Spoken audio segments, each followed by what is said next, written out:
Good afternoon, class. I welcome you all to this presentation.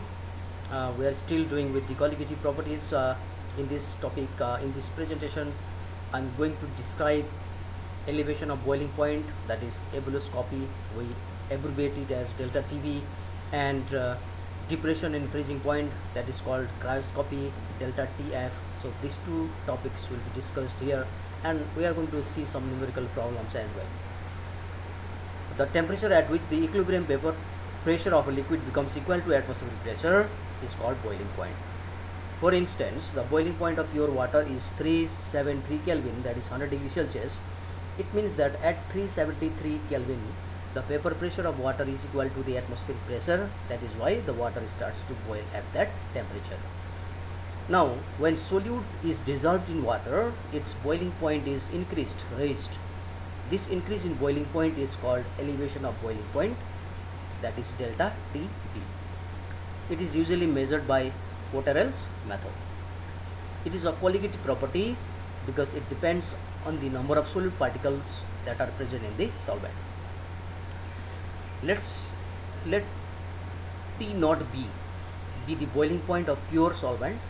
For pure solvent, we are always designating to differentiate it as by writing a small note there.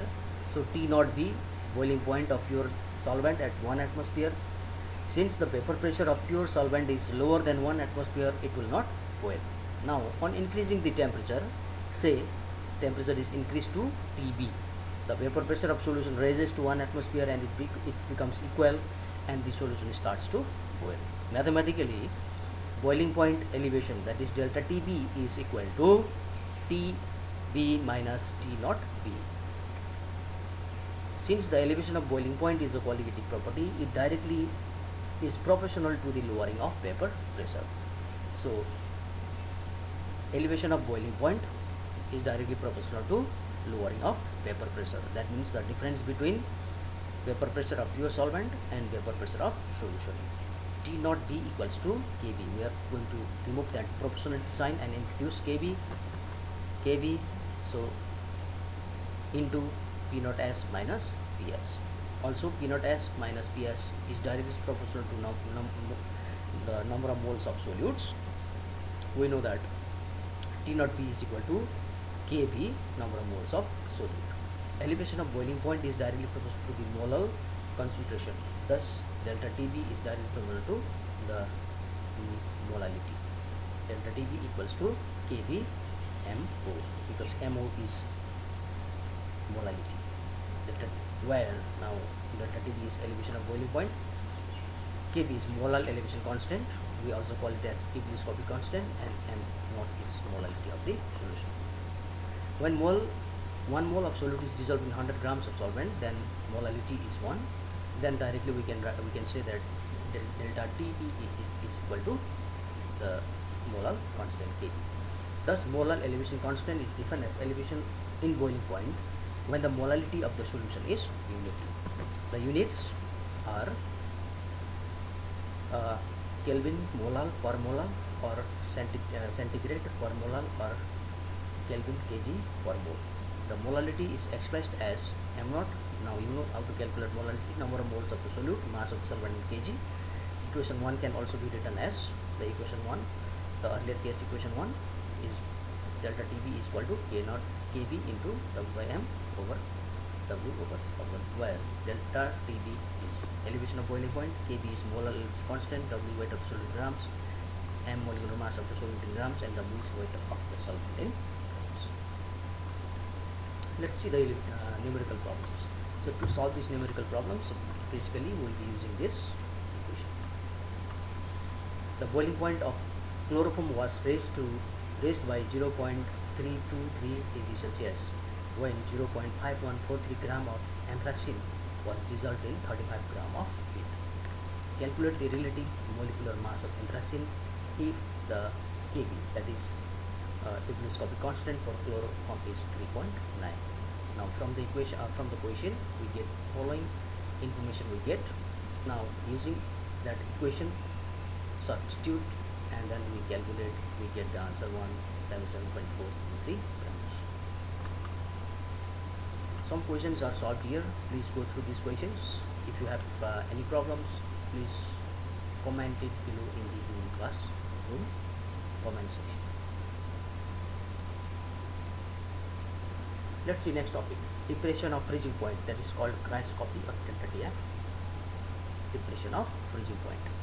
Now, the temperature at which the liquid and solid forms of substance can exist together in equilibrium, and it's called freezing point. At freezing point, the vapor pressure of liquid from the substance is equal to that of its solid form. Addition of the solute, usually non-volatile solute, in solvent will lower its freezing point. This lowering of freezing point is called lowering of freezing point is called depression in freezing point or lowering of freezing point. That is called delta TF. It is also a colligative property because it depends upon the number of moles of solute present in the solvent. Depression of freezing point is also directly proportional to lowering of the vapor pressure, so we can write delta TF is directly proportional to P naught S minus PS. According to Raoult's law for dilute solutions, we can get this equation.